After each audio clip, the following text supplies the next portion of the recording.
In this video, we're going to discuss some questions people ask me about becoming a cloud architect, specifically from the technology perspective.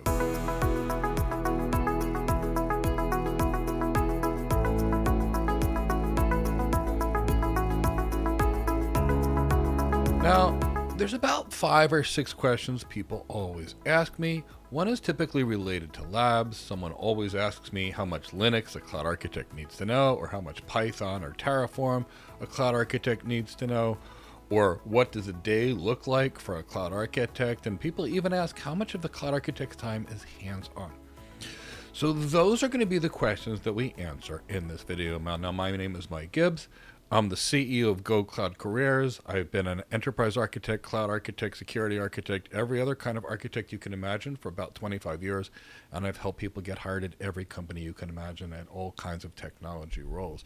But today we're going to answer questions about cloud architecture. Now, the first question I get is people always ask me, Mike, what do you mean when you say you can't learn cloud architecture fundamentals by doing labs? And I do want you to know that you need to have a lot of technical knowledge to become a cloud architect, but I also need you to know you can't learn any of it by hands-on labs.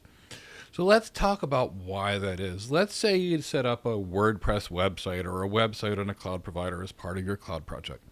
That taught you maybe how to turn on the virtual machine, maybe install Linux on it, maybe install a web server like Apache on it, connect to, say, an internet gateway, and a few basic things, how to.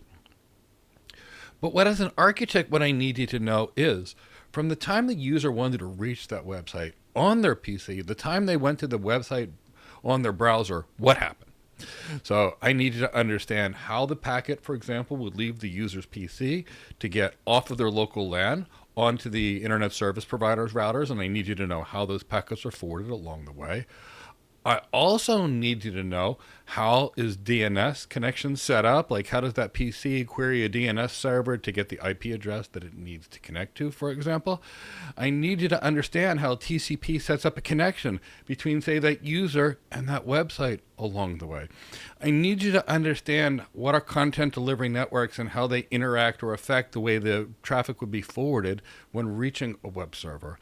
Now, I also need you to understand how you would secure that web server, like what would the demilitarized zone where that web server would be actually have to look like, or whether you would use a traditional IAM versus customer IAM and the types of IAM strategies you might use, how you would be dealing with that web server's logs, for example, and the other system logs, and are you going to do anything with that from, say, a security perspective.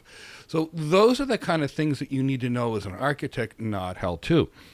Now, you can learn how to build all you want, and that's great, and there's no reason not to do it if you want to do it. Just understand that if you want to learn architecture, you have to learn the underlying technology. You have to learn how the technology works, the technology's strengths and weaknesses and limitations, and how it is fit together and put together as part of a cohesive strategy to enhance your client's business performance. That's architecture, but you can't learn it by doing labs. You have to be taught architecture. So that's what I want you to understand first. Now, the next question I get all the time is, Mike, how much Linux do I need to know to be a cloud architect? Now, the reality is the cloud architect is an executive role. You won't be touching the technology, won't be configuring the technology in any way, shape, or form. So you're never going to touch the command line in Linux. But as an architect, you still need to know something about Linux. You need to understand the Linux operating system, or actually Linux as a kernel. You need to understand what that kernel does and how that kernel works.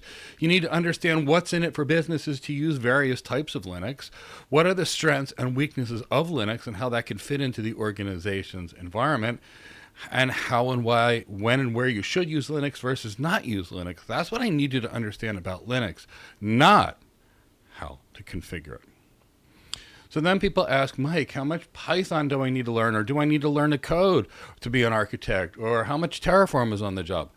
Absolutely zero.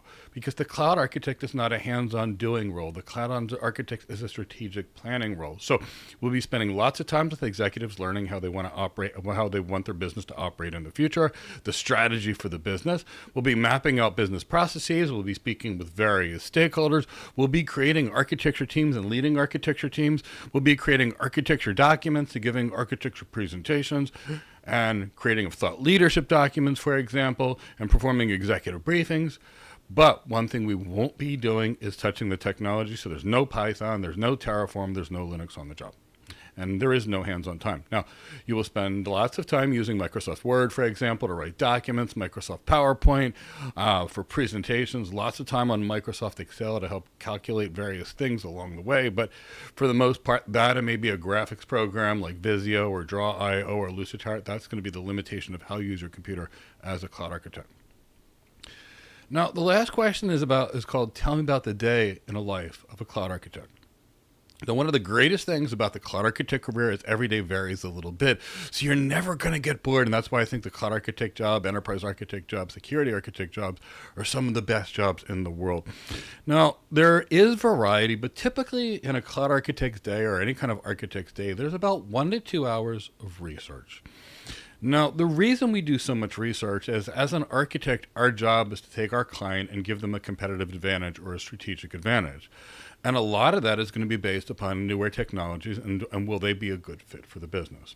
At the same time, if we're talking about technologies that you may not know, you may need to learn about them very quickly. So I would say there's about 2 hours of a cloud architect's day or an enterprise architect's day that's really dedicated to research. Now, I would say the next 25% to 35% is really going to be in meetings. Now, you may be leading a meeting, like leading an architecture team meeting or facilitating a meeting for someone else, or meeting with a client to learn about their business, or meeting with a client to present some kind of strategy back to them and get their feedback on it. But there's going to be a lot of meetings. And that's going to be at least 2 hours of your, say, 8-hour day. So we're up to 50 or 60% so far. Now, there's going to be a lot of time where you spend documenting. I'm going to tell you, as a cloud architect, I've written a lot of documents. And I don't mind writing documents. I actually kind of like it because it gives me a chance to basically look at the entire strategy, get a lot of that strategy on paper and take what my architecture team did and summarize it. And when I write that architecture strategy down, it gives me a chance to double check it and triple check it. And I find that when I really get things on paper, it helps me see maybe a gotcha that I might miss along the way. So we spend a lot of our time documenting. Some time with graphics, but more realistically speaking, we're documenting an architecture or creating an architectural artifact, or we're working with a request for a proposal or something to that. But typically speaking, a lot of time documenting. So that's really about 6 of our 8 hours. Now, at that point, the rest of it could be a lot of different things. If you're a solutions architect, it could be commuting to your client's site.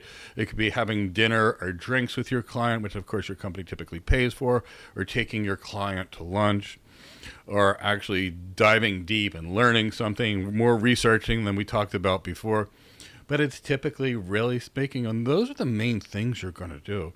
And because there'll be lots of times talking to people, because you're going to have to get a lot of information to devise the right strategy, you're going to spend a lot of time going between, say, executives and their needs and the technology people that can build it and getting the deep technologist insight. But all in all, that's what we do as a cloud architect. So in this video, we talked about why you can't learn cloud architecture by doing labs. We talked about how much Linux is involved in the actual cloud architect role, as well as how much Python and Terraform is involved in the cloud architect role. We talked about what cloud architects actually do in a day and how much of our time is actually spent hands-on in the cloud architect job. Now, if you'd like to learn how to become an cloud architect or a security architect or an AI architect, join us for a completely free webinar. We'll talk about the cloud architect role.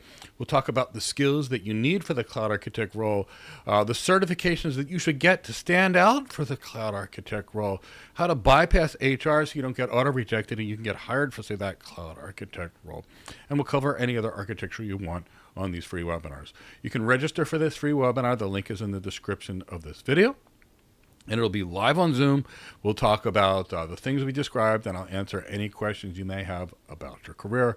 Want to see if you're ready for a job? I'll give you a little mini interview and assess you and give you guidance on whether you're ready or what you need to learn, for example, along the way and where to go get it.